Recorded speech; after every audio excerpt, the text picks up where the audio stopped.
Today is a sad day. This is the last time. I would hope that this is only temporary, but this is the last time we will all be able to be seen in a full squad. Read 4 of us, myself, 2 relentless fighters, and a trustworthy steed. Conan Exiles Age of Glitch Chapter 3 is here, and it took few victims along the line, but let's dive into today's episode. I have traveled all the way down to Sunken City that we have visited a few episodes ago with a specific mission in mind for today. To visit one of the dungeons I haven't seen just yet. Of course, if you are a long-time veteran of Conan Exiles, you know which dungeon is based here. For all the other curious folks, this is the Sunken City, and just the name of it is enough to get my curiosity through the roof. To access the Sunken City, all you have to do is to interact with this boat right here, and it will move you to a separate instance of the map, just like in the case of Jebel Zag's Midnight Grove. It took me a while to enjoy the views and see if there are any parts of exiled lands to be seen in the distance. Then I have also checked where exactly we are on the map, which, just as I have mentioned a second ago, wouldn't be possible as we are literally outside of the map itself, so I have decided to take the only obvious way forward and have jogged upwards through the stairs. As it is technically an expansion of the Sunken City, you can find similar buildings as well as a lot of foliage that can be found in the jungle of aforementioned Forgotten City. What is lacking though is all the wildlife that will keep pestering you for invading their territory. Moving forward towards the building that we have seen in the distance, we have officially discovered the Sunken City, and I thought maybe we will be able to get a marker on the map, but of course it didn't happen. I don't know why I have checked it on the map, but hey. Regardless of my choices, I have found the Redeemer's prophecy that kind of described us, but there was one decision I had to make to peacefully progress through this instance, and that was to fight these 2 unsuspecting Lemurian people.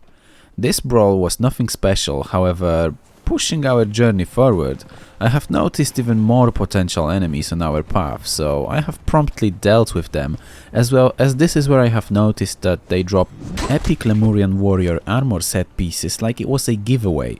Turns out that you may not even need to craft it. All you have to do is just visit this part of the Sunken City, which, funny enough, is not sunken at all. Seems that this is the last one to be dealt with, at least above the water, so with him out the way I have picked up 2 more pieces of Lemurian armor, and that makes it almost a full set by now. Then we had some deity talking to us, telling us to jump in, so without hesitation I have stepped back to make more room to sprint, and there we go, the Sunken City itself. It looks better than I have imagined, so let's dive in and see what lies underneath the water. We were greeted by the lead entrance to a building that has an air bubble inside, which allowed us to walk in and feel nearly like on the surface. There were 3 people inside taking advantage of that air bubble, but as we had to preserve oxygen for ourselves, we had to deal with 3 unnecessary consumers of it. Well, we have a horse that probably consumes more of it than all 6 people, but it was our horse. While our fighters were dealing with the last remaining foe, I have grabbed the breathing potion just in case. I know that you have to make calculated moves in here, but me being me will probably end up drowning our character. Right, with enemies out the way, we could explore this building only to find a tablet that of course will teach us something new. And in this case it was a Lemurian sword and shield, so naturally I had to expand our knowledge.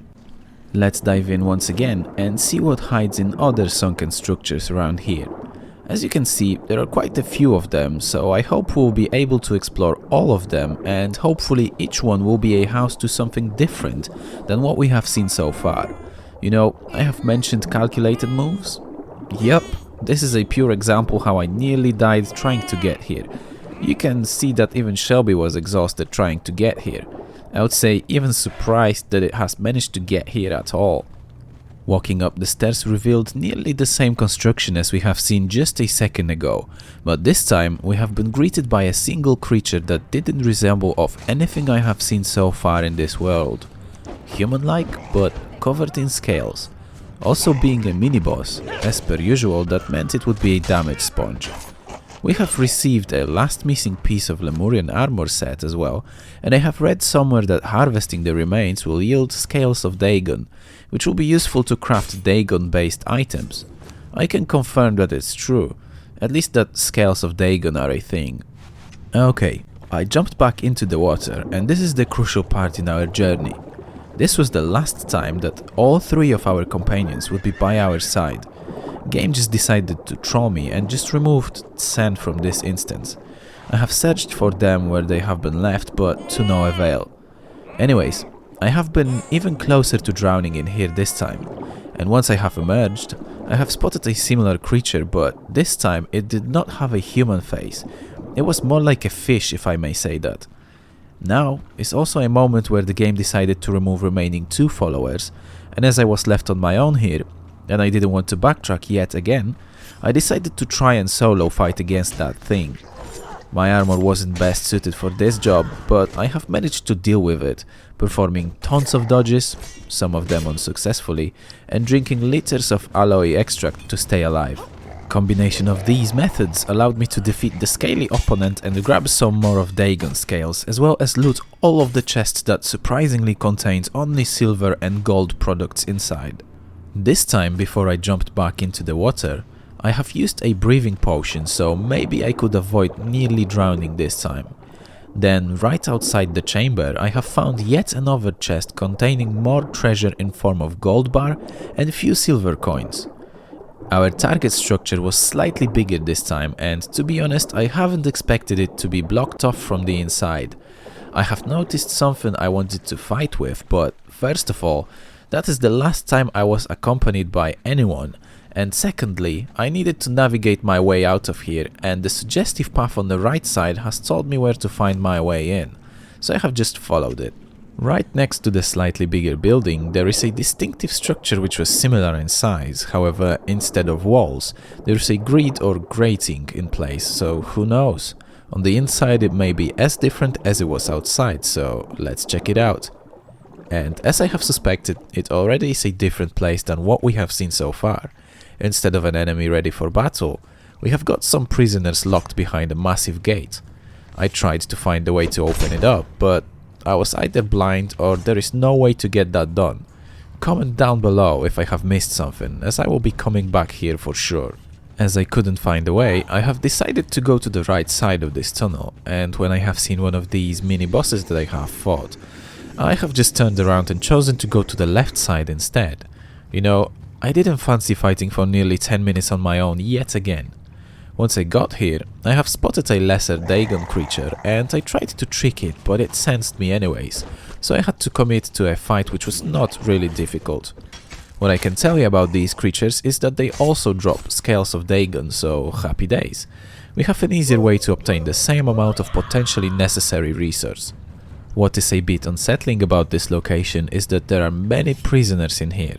Looks like they may be prepared to be sacrificed or something along these lines, but if there was a way to let them out, I would do so. However, I expect them to just storm out and attack me instead. Anyways, we've got another Dagon, and I pushed onwards to a room where initially I thought there will be just these 2 sunken dwellers, but they have got support from these bug-like parasites. I have lost a substantial amount of health in no time, and I thought this may be due to these 2 little bugs, but it turns out that the Dagon archer was their main damage dealer. So be careful if you get here, especially on the archer. Once I have cleared out this location of enemies, I had a look around to see if there are any hidden goodies, but nope. So I found my way towards this well-like construction and started jumping from wall to wall to get some support while falling down. This will be a little spoiler alert. I haven't expected anything like this to be in here, so I guess I need to go down and see what else is hiding inside of this room. Finally landing at the lower level, I have taken a look at few different types of enemies that I definitely will not be able to take on, especially in the group, so I started thinking about my options here, and then I have noticed this thing. And oh boy, I was surprised when I have seen it. This sight literally made me reconsider pushing onwards on my own. Unfortunately, at this point I was completely on my own, and I have thought that maybe relogging back into the game will allow my companions to spawn nearby. See, the thing here is that the game kept telling me that they are following me, so I couldn't do much in this case as you can't rescue a thrall that is following someone. So I disconnected from this session and logged back in, only to see that this pushed me all the way back to the beginning of this instance, which did not look too good already. Map also kept telling me that they are all here within this instance, so they probably have glitched somewhere, but I don't understand how badly they would glitch not to be able to be teleported as usual. My last ditch effort was to get out of here and see if they are moved as well, but nope. Anyways, I will try to figure this out, however, for now I have to thank you for your time. If you have suggestions as of what I could do in that case, please share them in comment section. Also, if you liked this journey, leave a like or subscribe. So I shall see you in the next one. Dagon out.